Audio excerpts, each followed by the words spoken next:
நான் மனுஷர் பாஷைகளையும் தூதர் பாஷைகளையும் பேசினாலும் அன்பு எனக்கிராவிட்டால் சத்தமிடுகிற வெண்கலம் போலவும் ஓசையிடுகிற கைத்தாளம் போலவும் இருப்பேன்.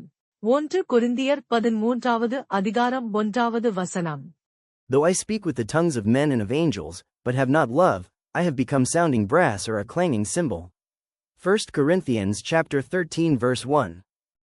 நான் தீர்க்கதரிசன வரத்தை உடையவனாயிருந்து சகல ரகசியங்களையும் சகல அறிவையும் அறிந்தாலும் மலைகளைப் பேர்க்கத்தக்கதாக சகல விசுவாசமுள்ளவனாயிருந்தாலும் அன்பு எனக்கிராவிட்டால் நான் ஒன்றுமில்லை.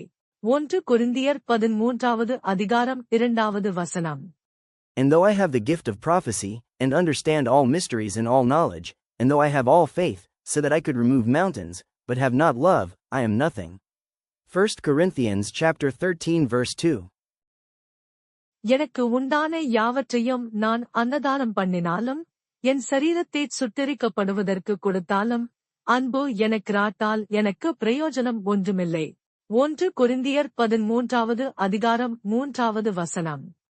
And though I bestow all my goods to feed the poor, and though I give my body to be burned, but have not love, it profits me nothing. 1 Corinthians chapter 13 verse 3.